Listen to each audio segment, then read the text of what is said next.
If you can't seem to move that belly fat and what you have done in the past doesn't seem to be working, well, I'm here to tell you it might not be your metabolism, it might be the cortisol and the stress. So let's dive in. When I am working with clients who are chronically stressed, one of their biggest complaints is the weight gain, especially the weight gain around the middle or around the abdomen. They've tried to do the things that they've done in the past, the diet and the exercise, and they just can't seem to figure out why, or they can't seem to figure out how to shift and get that weight to come off. Well, generally what happens is that cortisol is actually the main culprit. So let's just kind of break down how it all works. When we are chronically stressed and we have chronically high elevations of cortisol, what happens is that cortisol actually prevents glucose from being uptaken back into our muscles. Instead, the goal, because we're mounting a stress response, the goal is to keep that glucose floating around in circulation so that we can use it. And on top of that, that elevated cortisol also then goes to fat cells to release fatty acids. Those fatty acids go to the liver, and guess what? Liver makes more glucose. So we're fighting a losing battle here, because what happens eventually to that unused glucose? Well, it can't get into the muscle cells. Guess what? It gets stored as fat. Lucky for us. But not only does it get stored as fat, it gets stored as visceral fat. And usually that's the fat around the abdomen. What's the big deal about visceral fat? Well, this is the type of fat that causes things like diabetes, obesity, hypertension, and cardiovascular risk. So it's the more dangerous kind of fat, and it's usually that fat around the middle. So because of this chronically elevated cortisol and the mechanisms that ensue because of it, this is why, doing your normal diet or your normal exercise may not actually shift that belly fat. Physiologically, your body is actually trying to keep more glucose around, and then that glucose ends up getting stored as that fat. So you're kind of fighting a losing battle here. It's not that your metabolism has decreased because you've gotten older. No, that's actually not true.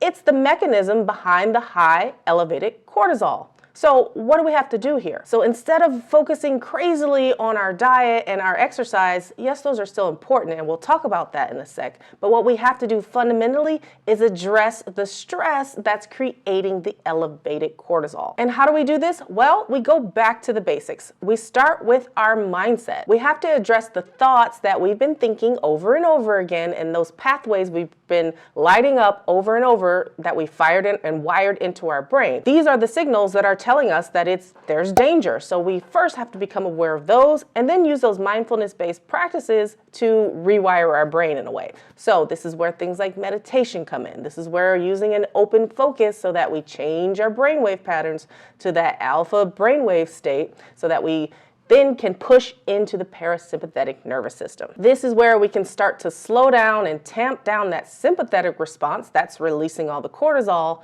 and instead start to relax. Then we're able to rewire ourselves more into that calm nervous system state where we're not producing excess cortisol all the time.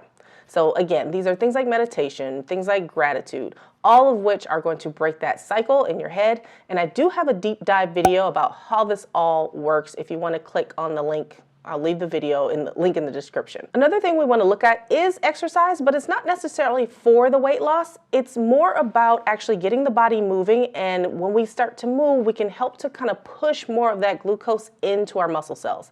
If we're using them, they're gonna have more or increased demand for that glucose, and we can take some of it out of circulation and uptake it back into the muscles. And in the long term, exercise does have a calming effect on our body. It helps us to relax, and it helps us to stop producing excess cortisol.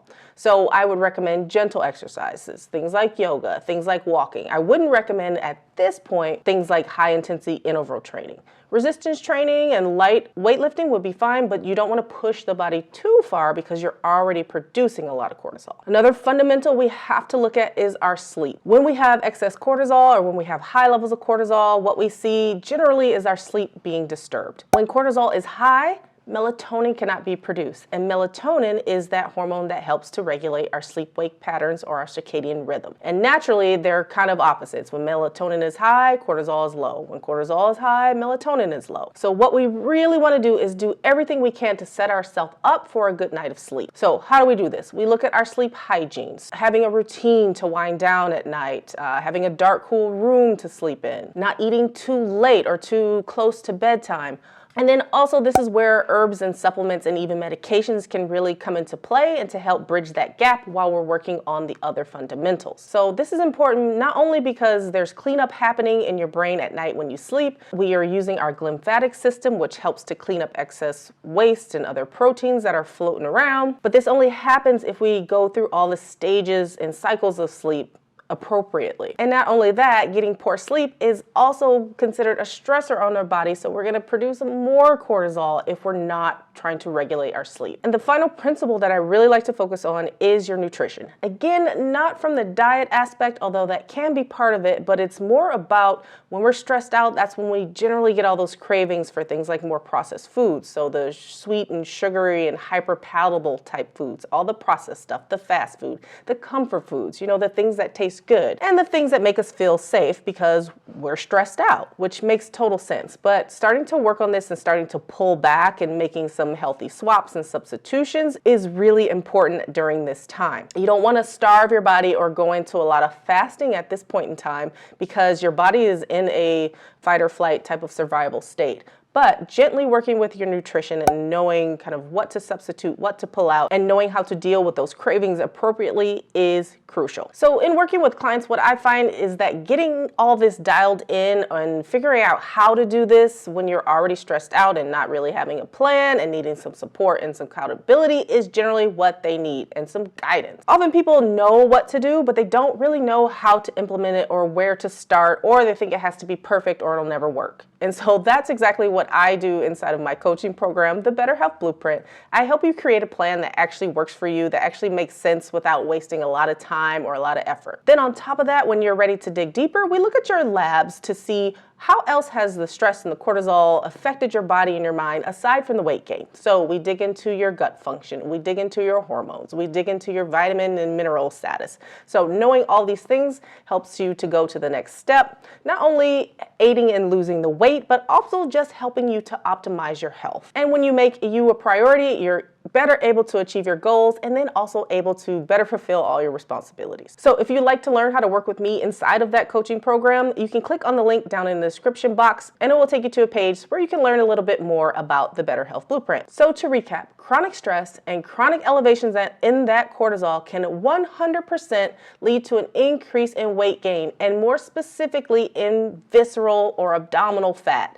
And the reason why that's important is because that belly fat is the dangerous type. It increases our risk for hypertension. It increases our risk for diabetes, obesity, and all-cause mortality. But the key is really to better manage your stress so that you can bring down that cortisol. And the way to do this is to really go back to basics by visiting those foundations of your health, your mindset, your sleep, your nutrition, and your movement. I hope that this video was helpful and that you learned something. If you did, please share it with somebody that you think it might help. And if this video was helpful, then why don't you check out this next video where we dive a little bit deeper. All right, I will see you in the next video. Bye.